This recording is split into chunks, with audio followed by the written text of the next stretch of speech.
Kami dari kelompok 3 izin mempresentasikan hasil diskusi kami tentang materi pengembangan ide penelitian. Sebelum masuk ke materi, izinkan kami memperkenalkan anggota kelompok kami.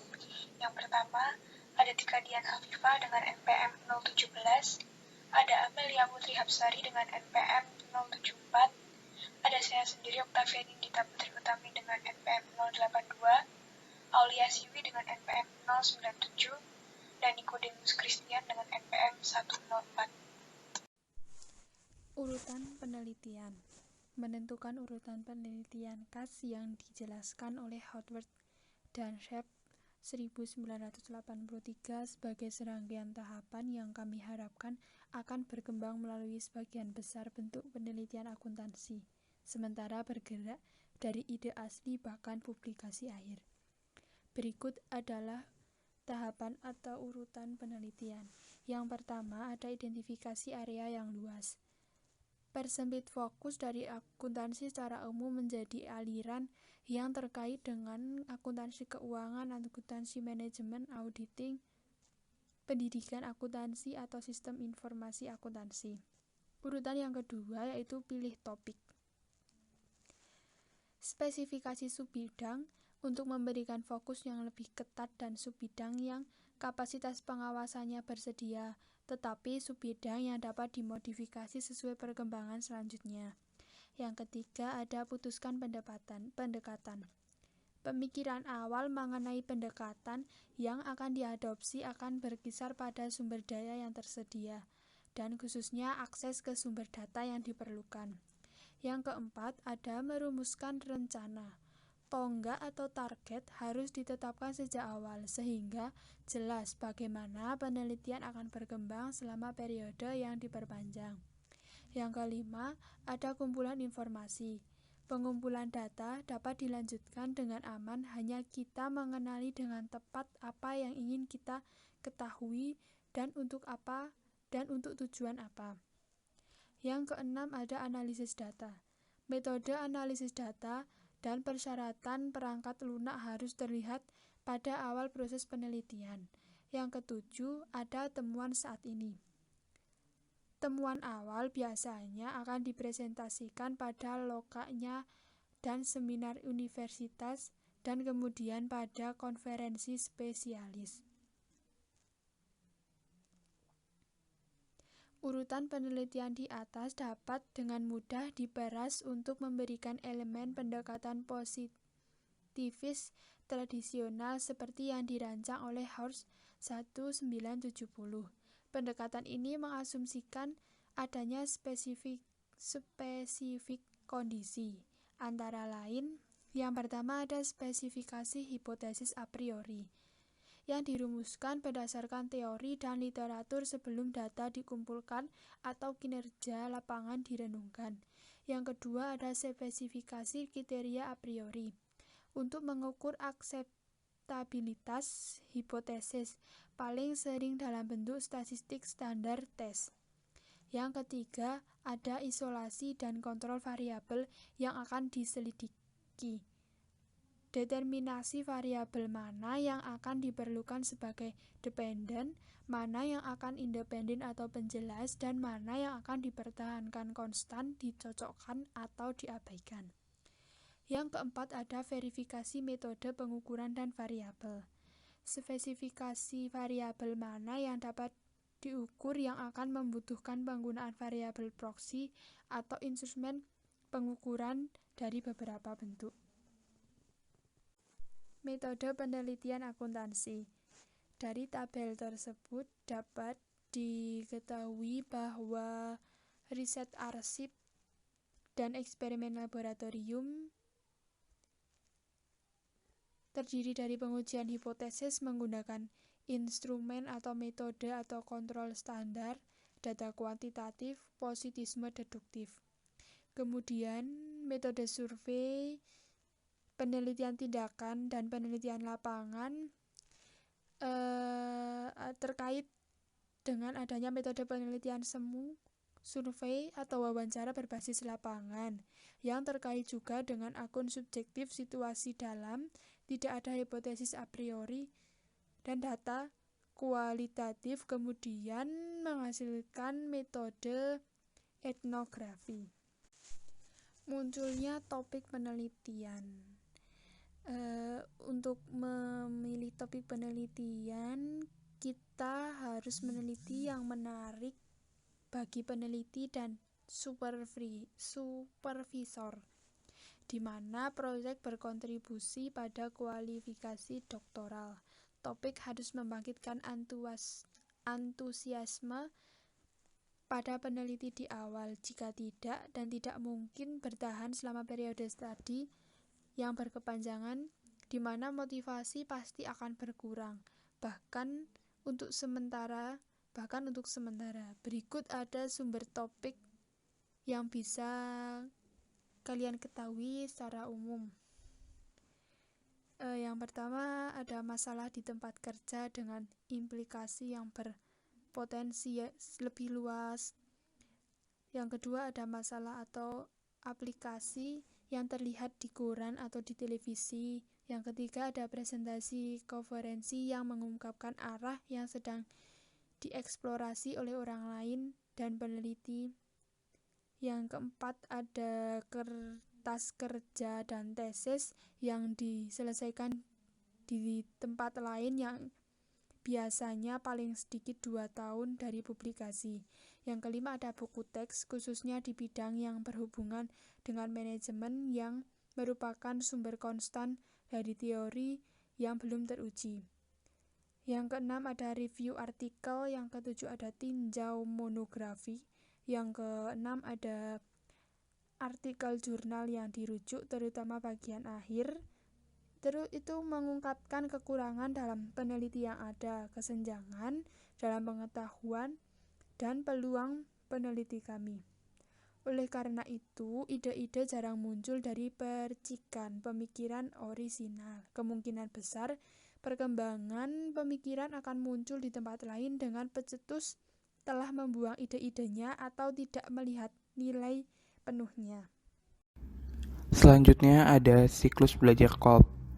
Jadi yang pertama ada pengalaman konkret, lalu turun menjadi pengamatan dan refleksi, lalu pembentukan abstrak, konsep dan generalisasi, dan yang terakhir menguji implikasi konsep di situasi yang baru. Nah, kesimpulan dari siklus belajar Kolb ini jadi pengakuan akan pentingnya proses internal dan hubungan manusia dengan pendekatan induktif memungkinkan adanya subjektivitas manusia tanpa mendistorsi temuan penelitian, meskipun mungkin kualitatif dan tidak dapat direplikasi, di mana hubungan manusia menjadi pusat pemahaman perilaku akuntansi dengan mengeksploitasi lingkungan subjektif. Di slide sebelumnya pula terdapat induktif dan deduktif kan. Jadi pendekatan induktif dan deduktif itu diidentifikasi memberikan alternatif objektif untuk pelaksanaan penelitian, tetapi tidak memungkinkan untuk kesempatan interaksi manusia. Nah, mungkin ada yang belum tahu pengertian dari induktif dan deduktif tersebut. Jadi pendekatan induktif itu teori baru yang dikembangkan atas dasar pengamatan segar, atau seperti yang paling umum terjadi. Lalu pendekatan deduktif itu merupakan teori yang memberikan dasar untuk pengujian pengamatan empiris, atau yang merupakan bentuk paling umum dari penelitian akuntansi positivis.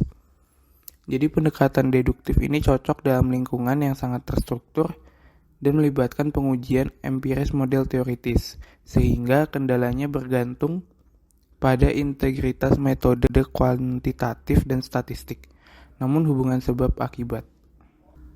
Meskipun kedua model memberikan peluang dalam penelitian akuntansi, pendekatan deduktif menawarkan kemungkinan yang lebih besar untuk penerapan metode ilmiah karena memfasilitasi pengukuran dan kontrol yang lebih andal. Selanjutnya ada penggambaran proses deduktif. Jadi diawali oleh teori, selanjutnya operasionalisasi konsep, lalu ada teori tes melalui pengamatan. Nah, setelah teori tes ini menghasilkan 2 output. Semisal dipalsukan menjadi teori terbuang, jika tidak dipalsukan menjadi prediksi masa depan pengamatan. Lalu ada skema konseptual, Bisa disimak juga di gambar 2.6. Jadi skema konseptual itu menyediakan alat yang ampuh untuk pemeriksaan hubungan sebab akibat di dalam lingkungan positivis dengan menetapkan variabel-variabel utama yang menarik dan faktor-faktor lain yang berpotensi atau berpengaruh untuk membentuk kesan yang lebih baik. Lalu ada masalah pengukuran. Jadi dalam hal ini memiliki masalah serius dalam mendefinisikan dan mengukur variabel dependen dan independen, dan dalam mengendalikan variabel berpengaruh. Jadi pada gambar 2.7 itu tidak dapat diukur secara langsung. Literatur akan membantu dan mengidentifikasi variabel yang berkontribusi pada penciptaan konsep. Proses ini memungkinkan identifikasi variabel yang dapat diukur secara langsung dan digunakan sebagai proksi untuk masalah pengukuran. Ini jauh dari pengaturan yang memuaskan, tetapi mungkin yang terbaik yang bisa dilakukan jika penyelidikan hubungan ini dilanjutkan. Pemilihan keputusan akan dipengaruhi oleh banyak variabel dalam jangka waktu yang lama. Jadi kita fokus pada variabel-variabel yang dikutip dalam literatur sebagai variabel yang berpotensi berpengaruh dan mencoba mengukur kepentingan relatifnya terhadap pengambilan keputusan dalam konteks ini. Mungkin dengan cara survei percontohan atau wawancara setelah kejadian. Penggunaan prosedur pencocokan contohnya seperti pengambilan sampel kandidat dari sekolah yang sama dengan usia dan jenis kelamin yang sama dan dengan profil akademik yang setara saat masuk. Itu dapat membantu memberikan kontrol atas pengaruh variabel asing. Untuk selanjutnya yaitu pengembangan teori baru yang dicontohkan dalam The Structure of DNA. Pengembangan teori baru di dalam lingkungan kimia dari struktur DNA. James D. Watson pada tahun 1968 memberikan deskripsi mengenai proses penemuan dalam penelitian ilmiah. Proses yang menarik dalam penelitian ilmiah, pengembangan teori, dan pemodelan konseptual. Salah satunya yaitu Watson and Crick menyelidiki faktor penyebab keberhasilan dalam pengembangan model teoritis baru yang mempunyai implikasi untuk semua penelitian dengan mengembangkan model sesuai dengan bukti yang tersedia dan menunggu konfirmasi diterima atau tidaknya kerangka kerja mereka dari temuan empiris orang lain. Bagi peneliti sendiri, implikasi yang lebih umum adalah kewaspadaan yang konstan dan sikap mempertanyakan terhadap karya orang lain dan publikasi yang sudah ada. Selanjutnya yaitu pengembangan strategi baru yang dicontohkan dalam The Bradman Problem. Bradman sendiri merupakan sebuah fenomena. Dicontohkan pengembangan dan pengujian strategi alternatif dalam mengatasi olahraga dari The Bradman Problem yang dirinci oleh Lawrence Lewis dalam bentuk bukunya yang berjudul The Body Lens Controversy pada tahun 1983 yang menyajikan pertanyaan penelitian yang unik dan sejumlah alternatif yang bisa memberikan solusi yang berhasil dalam permasalahan dalam bidang olahraga, yaitu seperti mengubah kondisi bermain, lalu mengubah aturan main, mengganti bowling, mengubah penempatan bidang, dan juga bisa memperkenalkan serangan body line untuk mengurangi potensi risiko cedera tubuh. Implikasi yang lebih umum untuk penelitian sendiri merupakan bahwa mungkin ada keadaan hukum, moral, etika, atau profesional yang bisa mencegah baik pelaksanaan penelitian atau pelaksanaan rekomendasi dari temuan penelitian tersebut. Masalah bujur, menerapkan solusi. Pengukuran bujur di laut memerlukan pengukuran yang akurat baik waktu di lokasi saat ini maupun di meridian Greenwich atau titik dasar siswa lainnya. Pengukuran waktu lokal tidak menjadi masalah, terutama lama dan yang harus. Tetapi tanpa adanya petunjuk waktu yang akurat, pengetahuan tentang waktu yang sesuai di titik dengan tetap menjadi masalah yang cukup besar. Ilmuwan memikirkan solusi astronomis atau setidaknya ilmiah daripada solusi mekanis yang memerlukan pertimbangan solusi alternatif. Metode yang digunakan adalah yang pertama, metode yang ada. Yang dimaksudkan adalah metode yang ada ini sebagian besar terbatas pada pendekatan perhitungan mati dan metode Kopas. Perhitungan mati membutuhkan perkiraan kecepatan kapal yang harus dibuat bersama dengan perhitungan pengaruh kecepatan arus angin. Yang kedua ada data gerhana. Data epilog dianggap turbulensi berguna. Gerhana solar dan bulan memberi peluang jika diketahui kapan mereka diharapkan diamati di lokasi lain, tapi kejadian seperti itu terlalu jarang untuk memberikan bantuan navigasi yang realistis. Yang ketiga ada metode jarak bulan. Metode ini melibatkan pengukuran jarak antara bulan dan matahari di siang hari dan antara bulan dan bintang di malam hari. Metode seperti ini membutuhkan data rinci tentang jejak bulan dan posisi masing-masing bintang sehingga hilangnya bintang tertentu di belakang bulan dapat diprediksi. Oleh karena itu, metode jarak bulan menjadi sarana yang mungkin secara teoritis untuk mengintegrasi wujud secara akurat. Dibuat lebih praktis dengan penemuan kuadran pada tahun 1731 untuk mengukur ketinggian dan jarak antara bulan dan matahari pada siang hari dan bulan dan bintang di malam hari. Hal ini memungkinkan perkiraan perbedaan waktu antara kapal dan lokal deretan tetap yang diketahui. Selanjutnya yaitu akuntansi manajemen strategis.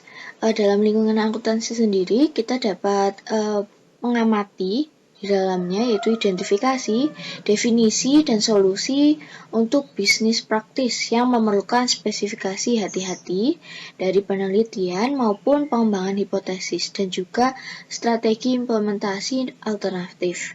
Lalu di sini ada contoh dari pemecahan masalah dalam serial Eponymous yang merinci pendekatan terhadap penyelidikan masalah praktis dalam situasi bisnis nyata.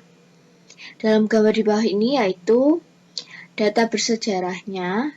Dalam serial ini adalah akun yang diterbitkan, lalu sasarannya untuk pria top, audit situasinya yaitu di lantai toko, lalu pembandingannya yaitu dengan menguji hipotesis, lalu menggunakan strategi dan menerapkan solusi. Gambar ini yaitu pendekatan dari Harvey Jones untuk pemecahan masalah yang ada. Dari penjelasan gambar sebelumnya yaitu untuk proses umum, urutan peningkatan yaitu pertama tujuan. Bagaimana tujuan perusahaan kongruen dengan target atau ukuran pada setiap tahap perantai nilai. Lalu ada audit situasi, yaitu untuk analisis dampak keuangan atau kompetisi ataupun pemasaran atau lingkungan. Lalu yang ketiga ada pembandingan, yaitu analisis serupa dari kinerja pesaing untuk menentukan area kekuatan dan keandalan relatif. Lalu yaitu ada alternatif strategi, yaitu merumuskan atau menerapkan strategi ofensif atau defensif yang optimal. Lalu selanjutnya ada evaluasi prestasi dengan pemantauan dalam langkah-langkah keuangan atau non-keuangan. Yang terakhir yaitu implikasi sistem akuntansi dengan mengubah sumber informasi atau tindakan ataupun praktik pelaporan untuk menciptakan manajemen internal yang relevan. Dalam hal ini, pendekatan sistematis, hampir strategis yang relatif bergantung sedikit kepada teori. Urutan penelitian positivis yang diterima merupakan kesamaan besar, kecuali bahwa tahap persiapan yang jauh lebih luas sedang diambil, yang jarang dibatasi pada pertimbangan suatu kasus. Sekian presentasi dari kelompok kami. Terima kasih atas perhatian dari teman-teman semuanya dan mohon maaf apabila banyak kesalahan.